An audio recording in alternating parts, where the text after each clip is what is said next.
2016 Lexus GX460. Going to replace the front struts.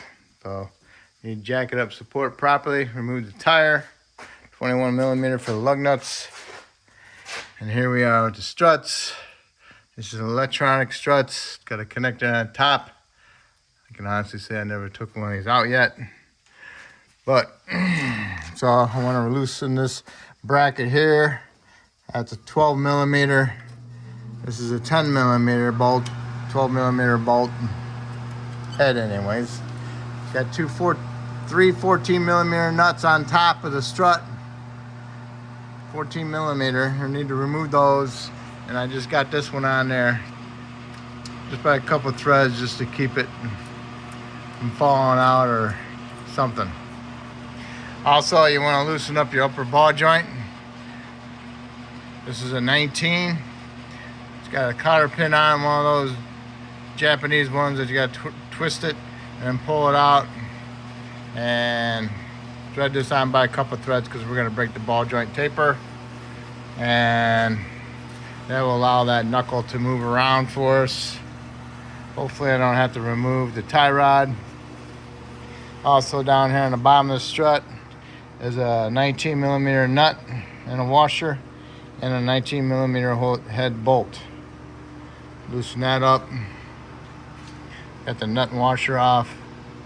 So hopefully what I'm going to do is break the taper, control arm drops down, release the pressure on the strut assembly, pick up on my upper control arm, get it up out of the way. Hopefully I can push it up a little bit. Then I can remove the bolt for the strut on the bottom, and then hopefully I can swing this strut down a little bit so I can get to my connector on top and remove that from the top of the strut. Then I can pull the strut out. But I might need this tie rod end loose. So I'm going to take this tie rod end off also. That's got a cotter pin in it. Nut for tie rod end was a 19. Took the nut off, broke the taper. Now this can move around a little bit, gives me some movement. Also broke the taper on the upper ball joint. That's pretty strong. So I need to do is pry down on the upper control arm, and I can remove my nut and then release the tension. Okay.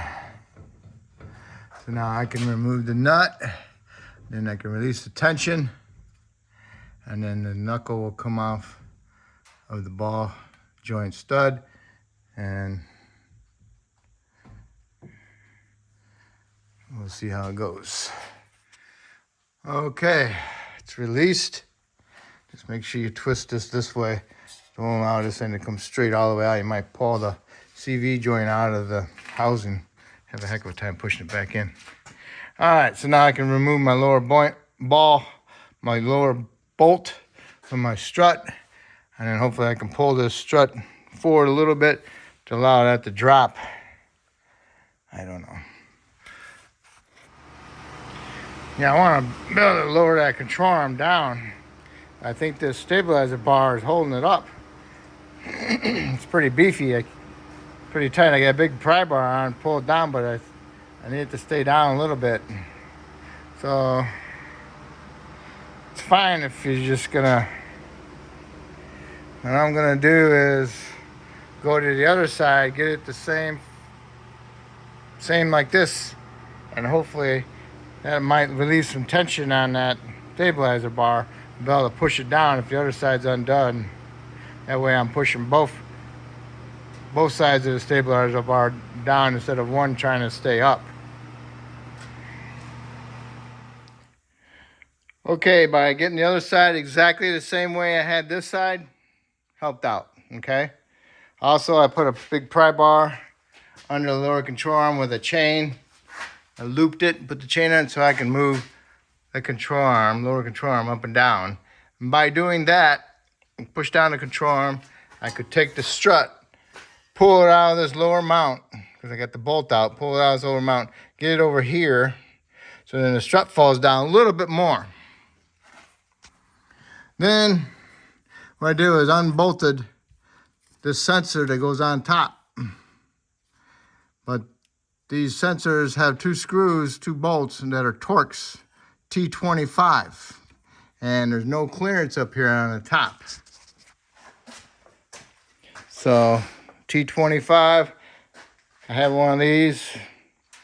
And I use a 1/4-inch wrench, broke them loose. Make sure you clean up the holes. Broke them loose, unthreaded them. And then picked up that sensor. When I picked up the sensor, they had this inside the sensor stuck to the top of the strut. Okay? Then I unclipped this sensor from the bracket right here so I could get this up out of the way. Right here. I pushed in the 2 tabs with the needle nose pliers, pulled that fastener out of this bracket. Now this bracket was fastened to the top of the strut with a nut. Here's the nut. It's a 17mm nut. Okay, so I took this 17mm nut off. Then I could get this upper bracket off. And then the strut just fell out. Okay? Because I had all the bolts out of it. Okay? So here I am on the other side. So the other side exactly the same way it originally was. So I put the pry bar underneath with the chain over here by the ball joint, pried down on the pry bar, pried down on this, pulled this strut out, got it out of here, removed my 2 screws from my sensor, lifted my sensor up, took my little bracket off of the fastener off the bracket, and I get my sensor out of the way so I wouldn't damage it. And then I removed the 17mm nut, and I could remove that bracket, metal bracket. All right, and that's when the strut fell out. Okay, so if you want, you can put a nut back on top. Make sure there's a nut on there. Thread it in with a couple threads so it doesn't fall out on you like mine did. So back to this side. What I'm gonna do is put my strut up in there. Put one nut fastened down to the top. That way it will hold it up in there so I can put my bracket on. Okay, you see that bracket? It's got a flat spot on it. You want to make sure that strut is in the same spot. Okay? So that bracket isn't twisted way off over here or way over there. Okay? See the flat spot? Flat spot. Look at it, see it? Now follow it over to there. Alignment with that. Okay? Okay, now here it is. Align the flat spot with it. Okay? So I got pretty close.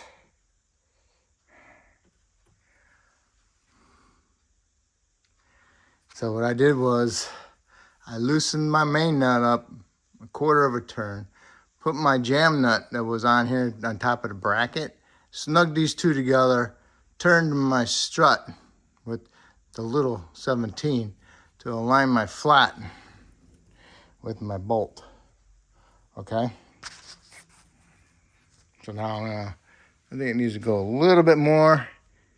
Needs to go a little bit more, and then I'll straighten that out, and then I'll break my 2 nuts, and then I'll snug this one up when I loosened it. Okay. All right. Pretty close. All right, I got the strut up there with 1 nut. Put my bracket on, and then I put my bracket nut on there, snugged it with my fingers, put my 19mm wrench on the main nut, and my ratchet socket on top of the 17, and tightened up my 17 nut on top. Didn't bear down on it, but I tightened it up. Okay, next we remove our tools, and we can get our sensor up in there, and don't forget your little rubber washer. or find it if you lost it. And just so you don't know how I have it sitting, I have it sitting like this. Okay, one nut up there. All right, still allows me to get plenty of room on top. So now I can put my washer, my sensor, and get my two little T25 Torx bolts started and snugged up. Okay, I got my strut pushed up and I got my two nuts on. When I put it in the bracket down below, I can get my third nut in because it's sitting too forward like that.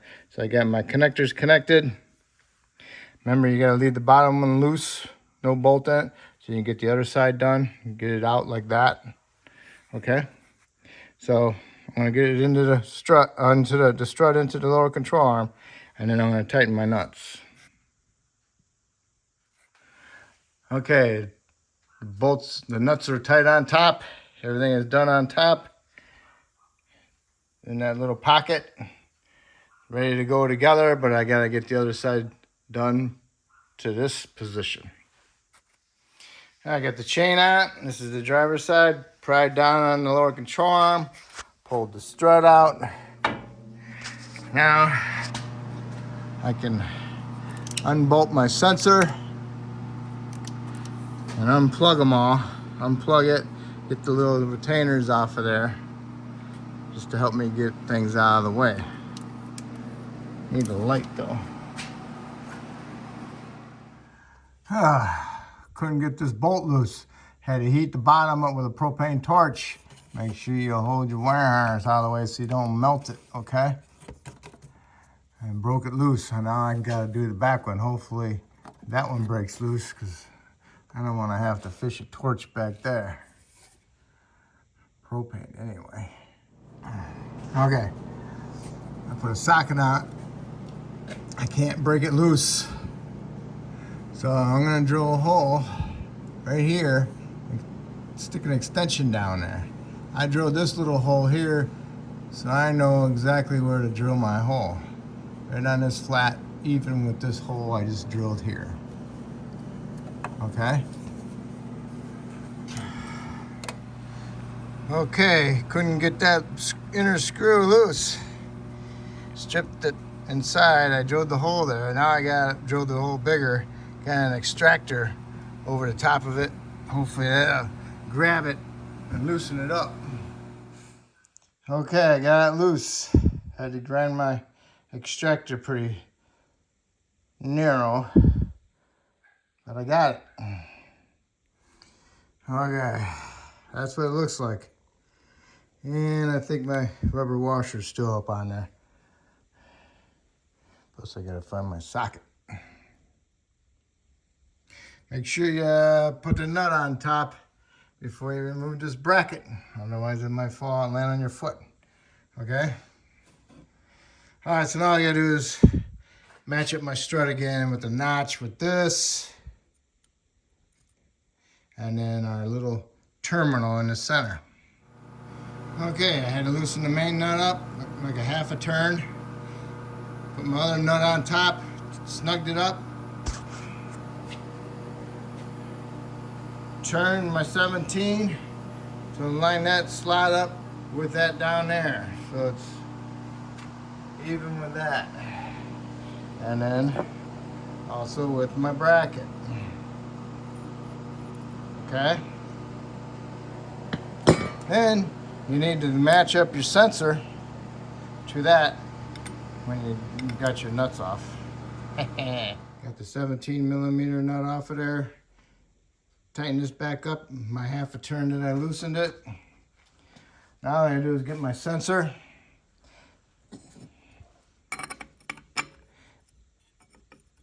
Match it up with my bracket. This is gonna be pointing towards the rear. So I'll match this up with that and make sure it goes on there. So just make sure the way it's looking like it's going like that on my sensor. So I'll have to turn that inside here just a little bit, and then I can line it up. I'm not going to assemble it. I'm just going to line it up and put that on there to make sure it fits into the bracket, and then I'm ready to install. Okay, make sure you got the single stud towards the firewall, to the engine I mean. I had mine backwards, so I had to redo this. I had to re-put my nut on there and loosen this one up, jam it, and then turn it. And now I gotta make sure that my terminal in the center is correct. Okay, just about ready to give up hope, and it fell in. So now I got my 2 screws in, snugged them up, got my 2 nuts on the top. Now all I gotta do is pull my control arm down, slide the strut in there, put my bolt in there.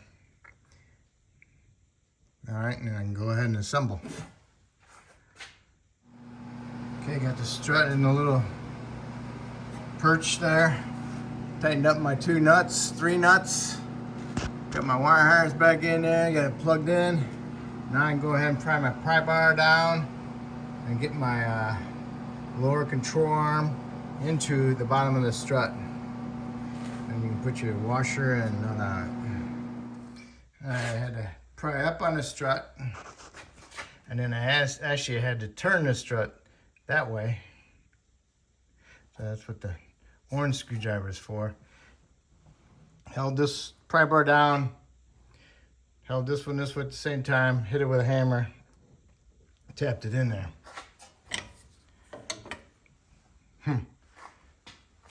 I'll go do the other side the same way.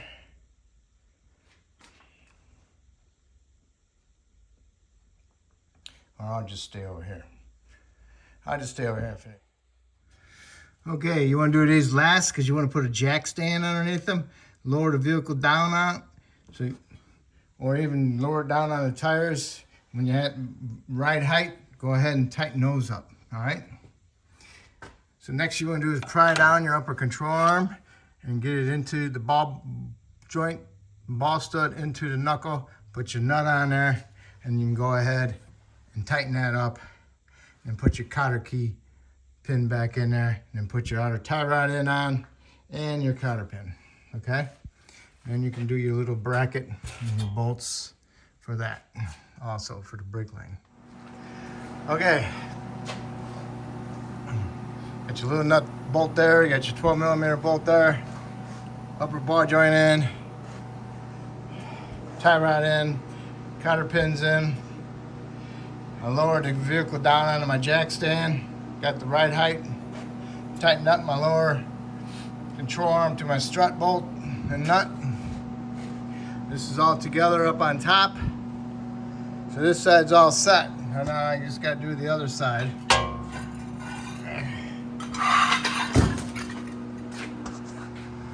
All right, had to do the same thing to get the strut in. Pry it up and push it over with the screwdriver.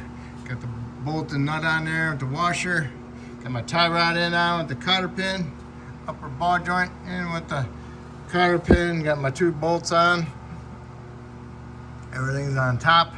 Now I just gotta get a jack under here, lower it down, get that control arm level as possible, and then I can go ahead and tighten up my bolts and nut. Okay, both sides are done. And it took me 3 hours to do this with the video, okay? So it'd probably take me less if I didn't have to do the video. But all right, now you can go ahead and put your front tires on and torque your lug nuts. I think they're 98 foot-pounds, and just gotta double check that. Other than that, I am finished, and you are finished, and hopefully I helped you out with this video. And you just need to take it for a ride and see how those struts go. Okay? All right. Hopefully you help me out by subscribing to me. And I thank you. And have a good day.